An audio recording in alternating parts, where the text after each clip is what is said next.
तो सोचो क्या होता अगर नारुतो के अंदर कुरामा सील ही नहीं होता और वो कभी जिंचुरिकी नहीं बनता, ना उसका चाइल्डहुड लोनली होता, ना लोग उससे नफरत करते, तो इसका कोनोहा और पूरे निंजा वर्ल्ड पर क्या इम्पैक्ट पड़ता। तो आज हम एक्सप्लोर करेंगे what if Naruto never had कुरामा। तो सब कुछ शुरू होता है 90s अटैक वाली रात से। इस टाइमलाइन के लिए हम मान लेते हैं कि कुरामा दोबारा से कुशिना के अंदर सील हो जाता है और कुशिना फिर से 90s की जिंचुरिकी बन जाती है। अब क्योंकि कुरामा को नारुतो के अंदर सील ही नहीं करना, तो मिनाटो को रिपर डेथ सील यूज करने की जरूरत ही नहीं पड़ती और इसका रिजल्ट मिनाटो और कुशिना दोनों जिंदा रहते हैं और नारुतो कभी जिंचुरिकी नहीं बनता। और बस इसी एक चेंज की वजह से पूरी नारुतो टाइमलाइन बदल जाती है। नारुतो अब विलेज का आउटकास्ट नहीं बल्कि फोर्थ होकागे का बेटा नारुतो नामी काजे होता है। उसे बचपन से ही विलेजर्स से रिस्पेक्ट मिलती है। मिनाटो बचपन से उसे ट्रेन करता है। नारुतो की पर्सनैलिटी अब भी एनर्जेटिक है, लेकिन बचपन से प्यार और गाइडेंस मिलने की वजह से वो काफी मैच्योर भी है। नारुतो और सास्के की दोस्ती एकेडमी के टाइम से ही हो जाती है, पर उनके बीच कोई राइवलरी नहीं होती। और क्योंकि मिनाटो जिंदा है, उचिया मैसेकर कभी होता ही नहीं, मतलब शिसुई कभी मरता नहीं, इटाची आकात्सुकी ज्वाइन नहीं करता, एंड ऑफ कोर्स उसके पास मांगेक्यू भी नहीं होता। पूरा उचिया क्लैन सर्वाइव कर जाता है और यही से ओरिजिनल स्टोरी कंप्लीटली चेंज होने लगती है। फिर ओरिजिनल टाइमलाइन की तरह टीम 7 फॉर्म होती है और निकल पड़ती है लैंड ऑफ वेव्स के लिए। Land of waves mission almost canon जैसा ही होता है, बस डिफरेंस इतना है कि नारुतो पहले से ही काफी वेल ट्रेंड होता है, इसीलिए टीम 7 ये मिशन काफी एफिशिएंटली कंप्लीट कर लेती है। चुनिन एग्जाम्स भी स्मूथली चल रहे होते हैं और तब भी एंट्री होती है ओरोचिमारू की, लेकिन इस बार मिनाटो को उसकी प्रेजेंस काफी जल्दी पता चल जाती है, जिस वजह से ओरोचिमारू का इन्वेजन प्लान एक्सपेक्टेड से पहले ही फेल हो जाता है। चुनिन एग्जाम्स के फाइनल राउंड्स के दौरान जब कोनोहा पर ओरोचिमारू और सैंड विलेज अटैक करते हैं, तब मिनाटो खुद बैटलफील्ड में उतरता है और ओरोचिमारू की गांड मारता है। इस टाइमलाइन में थर्ड होकागे जिंदा रहता है। ओरोचिमारू बुरी तरह इंजर्ड होकर रिट्रीट करता है। लीफ विलेज बच जाता है। एज फोर्थ होकागे जिंदा है, इस टाइमलाइन में सुनाडे को बुलाने की जरूरत ही नहीं पड़ती।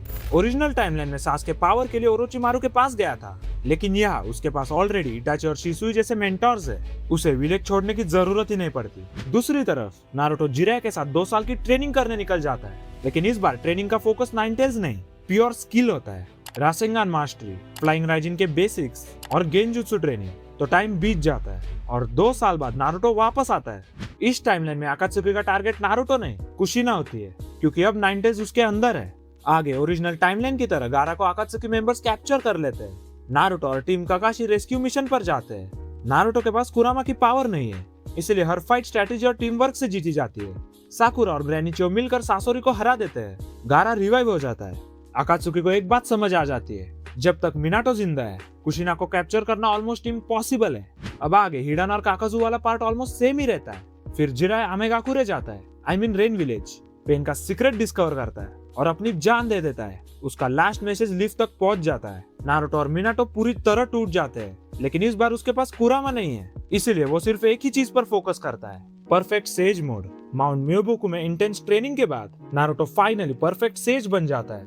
फिर पेन लीफ विलेज पर अटैक करता है, लेकिन इस बार बैटलफील्ड पर सिर्फ नारुतो नहीं, मिनाटो भी होता है। Flying Raijin Minato, perfect sage Naruto and of course पूरा उचिया क्लैन भी, इसलिए इस बार कैजुअलिटीज भी काफी कम होती है। पेन कोनोहा को डैमेज करता है, लेकिन मिनाटो की वजह से डिस्ट्रक्शन ओरिजिनल टाइमलाइन जितनी डिजास्टरस नहीं होती। नारुतो और मिनाटो मिलकर 6 पार्ट्स ऑफ पेन को एक एक करके एलिमिनेट कर देते हैं एंड फाइनली नारुतो नागाटो तक पहुंचता है और वही अपने टॉकनो जुत्सु से उसे समझाता है। नारुतो रिवेंज की जगह पीस चूज करता है। नागाटो रिने रिबर्थ यूज करता है और अपनी लाइफ सैक्रिफाइस कर देता है। और हाँ, इस टाइमलाइन में सास्के वर्सेस इटाची कभी होता ही नहीं, सो सास्के के पास मांगेक्यू शारिंगन कभी आता नहीं। 5 का के समिट के दौरान Obito officially 4th great Ninja और अनाउंस करता है, लेकिन सिचुएशन ओरिजिनल टाइमलाइन से काफी डिफरेंट है। सास्के रोग निंजा बना ही नहीं, इसीलिए 5 का के समिट पीसफुली कंप्लीट होता है और एलाइड शिनोबी फोर्सेस भी एक्सपेक्टेड से पहले बन जाते हैं। ओबिटो समझ जाता है कि डिप्लोमेसी से कुछ नहीं होगा, अब सिर्फ एक ही ऑप्शन बचता है, वॉर। एलाइड शिनोबी फोर्सेस को एक सबसे बड़ा एडवांटेज, मिनाटो जिंदा है, उचिया क्लैन उनके तरफ से है। नारुतो सेज मोड और फ्लाइंग राइजिन के कॉम्बिनेशन के साथ बैटलफील्ड का one of the strongest shinobi बन चुका होता है। काबुटो एडो तेंसे यूज करता है, मदारा रीएनिमेट होता है और एक चीज इस टाइमलाइन में भी सेम ही रहती, मदारा फिर भी सबको डोमिनेट करता है, क्योंकि मदारा मदारा है। लेकिन इस बार सिचुएशन थोड़ी बेटर है। इटाची और शिसुई मिलकर काबुटो को रोक देते हैं, जिस वजह से एडो तेंसे भी जल्दी खत्म हो जाता है। पर जैसे ही मदारा रिने रिबर्थ से वापस आता है, वो कुशिना से कुरामा एक्सट्रैक्ट कर देता है। कुशिना कोलैप्स हो जाती है और मदारा टेंटेल्स का जिंचुरिकी बन जाता है। इन्फिनिट सुकुयोमी कास्ट हो जाती है। फिर ब्लैक जेत्सु मदारा को बिट्रे करके कागुया को रिवाइव करता है। सभी ड्रीम वर्ल्ड में होते हैं एक्सेप्ट कुछ उचिया मेंबर्स जैसे इटाची, शिसुई और फुगाकू। क्योंकि उन्हें भी सुसानो यूज करना आता है।